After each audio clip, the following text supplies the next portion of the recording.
Is there a price to be paid for the economic prosperity that you're enjoying as an immigrant in Canada? Yes, my children will not grow with the values that I grew up with. It will be difficult for me to raise them with those values in Canada. I don't think me and my siblings will ever be seen in the same place at the same time, physically. Even the depression, people don't talk about that, when you come in here at first, that you had to leave the support system that you have built around you. You had to come here, you had to start creating a new support system. The office culture here is different. Back in Nigeria, then I remember once it's 3 p.m., 4 p.m., it's freedom. Now, when you want to talk in the office, you want to say something, you have to think about it twice. Or you have to pretend to be all right with certain things that you are not all right with. That means we have to lose a part of who we are to become, one with the society, with the new place that we've come. These are the price we pay. I was just thinking, during the time of slavery, there was forceful migration. People were taken, or Black people, Africans were taken against their will from their home countries in Africa to the West to go and work, to go and do all sorts of things. In this time, the migration is not forceful, but they are put situations in place where they are exhibiting soft power.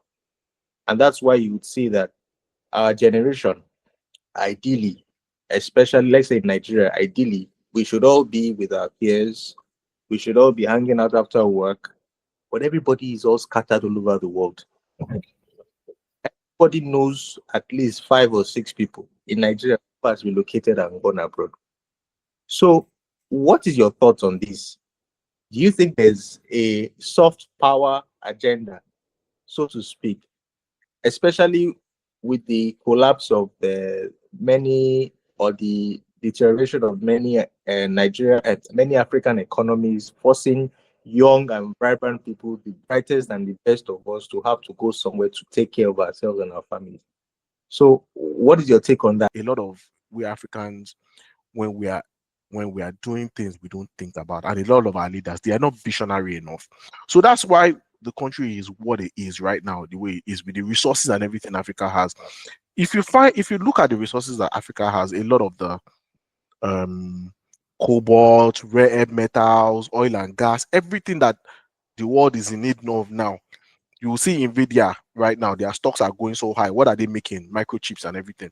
Some of the things used in making microchips, some of those cobalt, you can find them in Africa. I heard that there's even a large deposit in Kaduna that they just discovered and everything. And you see all those, steel, aluminum, everything, oil and gas, even let's even say the woke ideology going on right now, EV batteries, everything. Some of the things used to make batteries, you can find them. But the truth is, we do not have visionary leaders who would look at it to say, how do we develop these industries? How do we better the life of our people? How do we make our people, our generations coming, better off for this long term? What institutions do we put in place to ensure that, look, these things, yes, we don't have the technology to buy these things. How do we partner with these people? We own it to ensure that, look, this thing, how I put it, this thing betters the life of our people. But instead, no. The leader is looking at what can I make the most out of this thing? How much can I take out of this thing? And that is why you find out that going forward, how I put it, going forward, we do not have the institutions and the things to make people lives better. So at the end of the day, what do we look at? We look at the places that are established, the Western world, the Western countries where we feel we have better opportunities, and we move them. And you can't blame people truly when they move, because you look at the way your life is back home and you look at that, look, if I'm in the Western world, maybe I can do better. I can make something better out of my life. And people make the decisions at the end of the day. There's this talk that is it people to flow to where the capital is, or people go, and that is what it is. If right now, if things do not go well in Canada and everything too, If the capital is in the US or maybe in the Middle East, people will move there again. And that's how it is in the world. If you do not put the right things together, if you do not put the institutions in place, and that is the mindset is that we need to have as Africans, and we need to look into ourselves. Just like Uncle Pizza said, you shout racism, racism, racism. But even we as ourselves, as our people, how do we treat our own people? How do we behave towards our own people? If you do not have the common good of your people in your mind to say, look, how do I improve their lives? And you are looking at the white man, you are pointing to him to shout racism. Are you not deceiving yourself? Thanks. Wow. Thanks for that, Busui. And of course, you made the point that people would naturally gravitate to where their wants or their needs can be met, where there is some level of economic prosperity. So the question I now have for you both, I'll start with Uncle Peter, is twofold. Is there a price for this economic prosperity that immigrants are enjoying in Canada? Is there a price to be paid for the economic prosperity that you're enjoying as an immigrant in Canada? That's number one. And number two is, what's your definition of freedom? And as an immigrant, do you think that you are truly free? The short answer to the first question is yes. There is a price to pay for economic prosperity.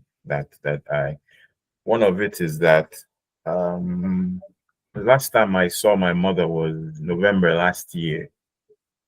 Before that, the last time I saw her was March 2017. Yeah. So in a space of nearly 10 years, I've only seen my mother physically twice. The good thing is that because we have WhatsApp now and we make free calls, we don't appreciate the weight of the cost of that, the price of that economic prosperity we enjoy. I don't think me and my siblings will ever be seen in the same place at the same time, physically. And one day I told somebody, it is very possible that I may not see my mother ever again. I can die if I stand up from here. As morbid as that is, it's a reality. Number two, if that happens, I may not even afford the cost of sending my body back home. So I will say, bury me here, something like that. My children will not grow with the values that I grew up with. I am an Igbo man, first and foremost. It will be difficult for me to raise them with those values in Canada. So is it a loss? Is it a gain? It's up to them to decide.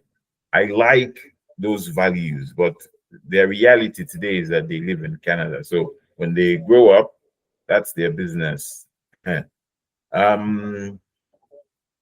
There's the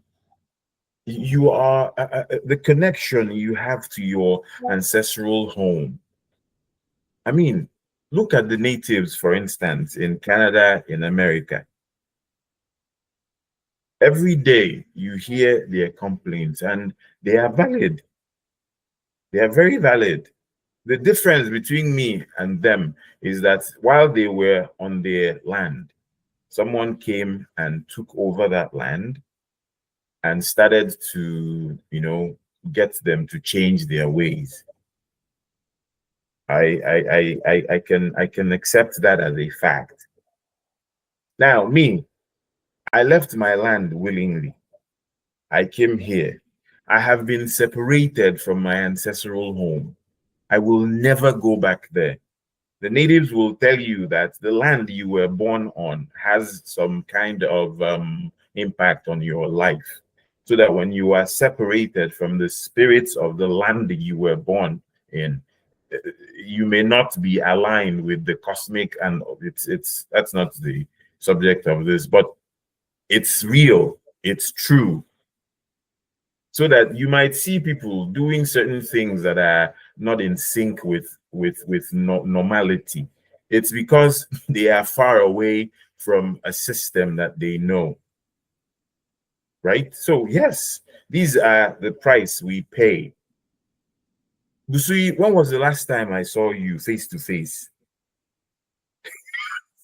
It's been a while. We chat almost every day. Yeah. Almost every day. Yeah. So we don't live that way in Nigeria. If I'm passing, my car had a power steering oil leak. It's all in the leaked in while I parked outside. If it was in Nigeria, my neighbor to the left or to the right will see it, knock on my door and say, I saw oil in under your car. What's happening? Oh, and it's been in the mechanic. I took it to the mechanic and traveled. And I will go pick it up very soon. In Nigeria, someone would have knocked on the door. Oh, I haven't seen your car outside. Is everything okay? We don't do that here. Everybody is minding their business. So there's this integration. We come here, we accept that we have to integrate. That means we have to lose a part of who we are to become, one with the society, with the new place that we've come. I was asking someone one day, I said, would you be able to leave everything you have here in Canada and move permanently to Nigeria? His answer was, I never thought about that. I can't do it. I said, I want you to appreciate what we as immigrants go through to be able to leave what we know, where we are supposedly comfortable, and then come here to start life afresh. Now, the second question. I think it's frozen. Okay, he's back now. This one is not Nigerian network. I think. Yeah.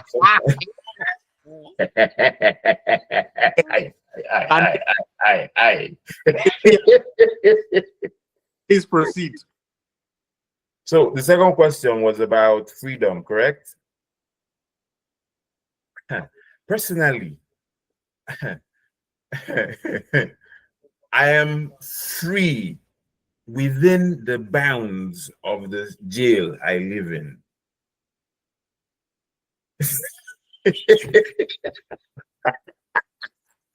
Lord. Let me say that again. I am free. Prison yard, but you cannot live. So it doesn't matter how big that jail is. A jail is a jail. It can be 6 by 6 room. It can be 1 million square or 9 million square kilometer space. But whatever space it is, I am free in that limitation. Why am I saying this? Yesterday, I was having a conversation with someone about insurance. She was driving and she said, oh, someone nearly hit my car. I mean, if they hit it, I'll go to insurance. And I said, well, they hit your car, you go to insurance. Insurance will find a way to not pay you. And at the end of the day, we started arguing. Why do we even have to drive with insurance? Insurance costs me about $250 a month. That's nearly $3,000 a year. I've never had an accident. I've never hit anything. But I have insurance just in case I hit somebody. The person who was driving said, I've been driving for 20 years now. I've never hit anybody. I've never had an accident. Imagine how much he has spent paying insurance. Am I free to drive a vehicle I bought with my money, or am I not? Now you can justify insurance because it's useful. It's useful. I'm not saying insurance is not useful. It's very useful until you need it. Every insurance company will do everything possible to not pay out. So why are you collecting all this money from me? But if I call you now and say my car got burned, the first thing will be, why is it parked outside? They will start looking for somehow to blame me. Is that freedom? I can't drive without a driver's license. Is that freedom? If someone comes into my house now with a bat, I cannot shoot them, even though they are breaking everything in my house. They will be, oh, you didn't use reasonable force. Is that freedom? When I before I get paid, before I get paid, the government would have taken taxes from me. Is that freedom? Why not pay me and I give you the taxes? I'm not saying I shouldn't pay taxes, though. I'm saying if it is truly my money and I earned it, give it to me first, and then I give you the taxes. You take the taxes before the money gets to me. Then at the end of the year, I have to come to you again and say, well, this is how I spent that money that you get, the change that you gave me. Is that freedom? But we accept these things, and that's fine. I have a car that I can go 240 kilometers per hour, but I can't drive it that fast. Is that freedom? I have to obey traffic laws. And I'm not saying these laws or these things are wrong. I'm just emphasizing the point that we are free within the limitations that we live in. So if someone thinks it is freedom, that's fine. If someone thinks it is not freedom, that's fine. But as you enjoy that freedom that you have, understand the limitations of that freedom. My father told me as a young boy growing up, I would leave the house by 6 a.m., come back by 12 midnight. One day the man just he looked at me and said, sit down. I sat down. He said, where are you from? Is it now that school, this your university, is it now that it is closing? I said, no. He just looked at me, shook his head, and he made a statement I will never forget. He said, Nemeka, one day, you will beg to be free from this freedom you seek. Bye. And he left me and went to bed. This was maybe 20-something years ago. My father died in 2002. Yeah, 2002 he died. That's over 20 years ago. He told me this maybe 3 years before that or so. I am starting to understand that statement. One day you will beg to be free from freedom. So if you want, it means that you can be free to a point you are in jail. You don't want don't tell me when to go out. Don't tell me when to come back. You want freedom, no problem. But let's remember that the child that you don't discipline at home, the police is waiting for him outside when he's 18. So I'll leave it at that. Interesting take. Usui, please, your thoughts and contribution on this. Sorry, Joe. It was Your thoughts, yes. yeah. So it's a very, very. The truth is, just like Uncle Pizza said, there are a lot of sacrifices you make to move over. So, for example, you can see when we're staying beside each other, when we're living beside each other, I'll just check on Shegun, how far. When I'm bored, I can Shegun. I remember when I was in Nigeria, and almost every Friday, every weekend, boys would just let's go to GV or let's go to Orange Lounge. Let's go and chill, Everybody, we see each other regularly, we chill easily, we chill regularly. Even if you decide, I wasn't really enjoy clubbing since, so me, I just prefer to go to a lounge, chill, and go home. Clubbing is not really my thing. It's just a whole lot of I don't enjoy it. Even the times I've gone clubbing here or other cities, I don't enjoy it. It's not my thing. It's just noise. You can hear each other, everybody just popping bottles and that's it. But I'm talking about, but when I want to have a good time, I just want to chill with guys, chill, sit down. Like today's match now, we could have chilled together, watch it together, chill in the lounge, bar, or more, eat my fish and chips or my nkwobi, I miss all those things. My isewu, my what's the name of that place? I don't know if you visited the place. Boardroom, that they are fish. Mhm. Your catfish, your My grilled. cat, oh God. So we had to sacrifice and give up all these things, when we moved here and everything. And a lot of us too, even career-wise, because the kind of trajectory we were in our careers, some of us were already, near managerial level, near this thing. Some of us moved here. Luckily for some people were able to. Some people got higher. Some people got.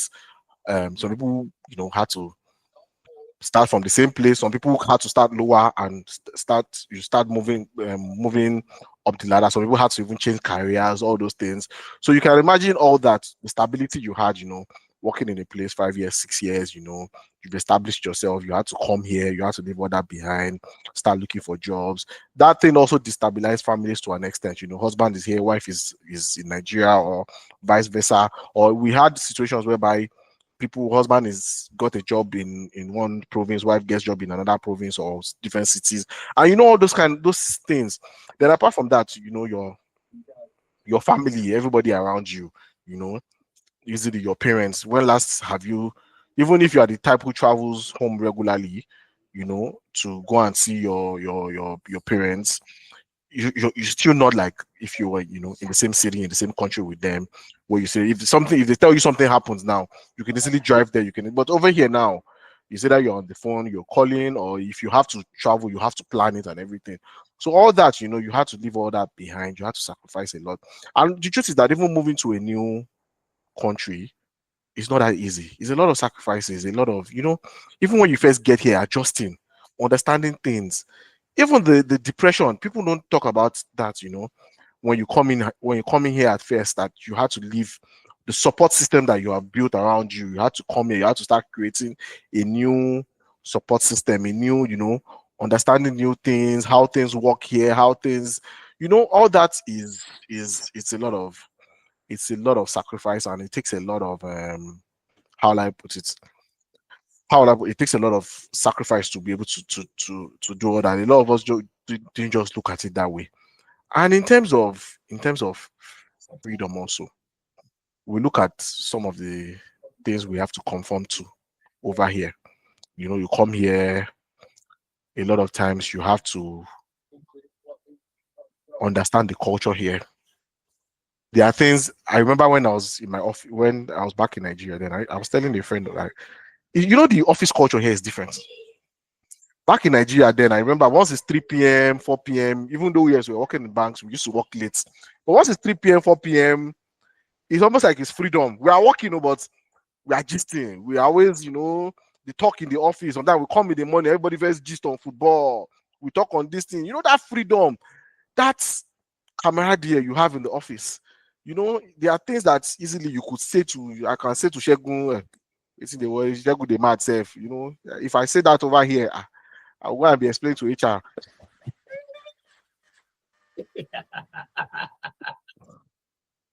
I can even say that to someone that is close to me, and I will still go and explain to HR, because someone else heard it, and the person will go and report on the person's behalf. That I think Ade Busui is bullying Shegun, or he's condescending towards Shegun.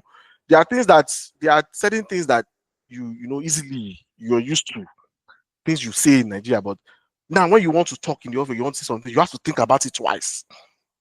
You have to, will this thing sound right? Will it come out right? Will it, I remember one day like that, we went for like a team dinner and everything, and so we're joking that day and everything, and so my colleague asked me, say, Ade, do you have any allergies and everything? I stupid me somehow, I didn't know. It was later I thought about it. I just said, Africans don't have allergies. Which kind of allergies? Africans, we don't have allergies. That's we will eat anything. There was a silence. Like, I think this thing. It was it I thought I think maybe it was wrong what you said, that I said black men, like we are black, we don't have allergies, that allergies can.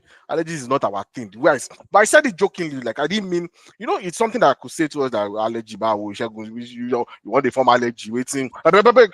So those freedoms too are there, like you have to think twice about it. You have to, how you interact, because the world now is a very fickle place, or you have to be careful now, because everything is stemmed, the political arena, the political space, everything is stemmed, now you have to pretend to be all right with certain things that you are not all right with.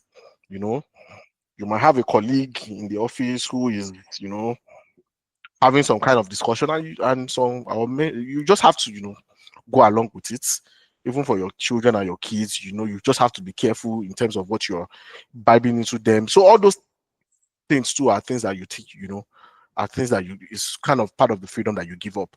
Also, when you move over here, you look at the financial, system too over here in terms of credit. In Nigeria, we're coming from, credits, we don't operate a credit economy as such. Yes, there's credit, but we don't operate a credit economy. Most of the things you buy in Nigeria, you buy it outright. You buy your car outright. You buy your phone outright. You buy your electronics outright. You buy your house. Almost, you build your house. Most people, yes. I'm not saying credit doesn't exist, but over here, it's most likely most people, it's a credit-based economy. It's a credit system. So you have to build credit score. You have to use your credit card. You have to pay it back. You have to, you are confined within that credit system. If you have a bad credit, you will be surprised at how much that can affect you in terms of getting ahead in life, even getting a job. If you have a bad credit, you might not be able to secure some certain type of jobs because credit checks are part of some certain criteria they use in giving in for you to get some jobs, because they look at you that if you have a bad credit, you might be a risk to them, especially if it's financial, in terms of you might want to, you might be forced, or you might be tempted if the opportunity comes to, to steal, or how do I term it? So all those things are things that you look at, that you had to come and integrate in, that you were not doing back home, that you had to come here. And so those are some of the freedoms, you leave behind. Your freedom of some extent, your freedom of speech, your freedom of association to an extent. So all those things, it's really affects, and it's a lot for a lot of us, that even though we might not want to acknowledge it, the thing that compensates it is that this place is a working system over here. I don't need to know somebody, for certain things to go well for me or to work for me. There's 24/7 electricity, so yes, it keeps us sane over here. There's the good amenities, I don't have to get connection for my child to go to some certain schools. A lot of the jobs here, I don't have to have connection to get a good job. If I work hard for it, if I put in the effort, I would get it whenever I have the qualification. So those are some of the things that we use in compensating. But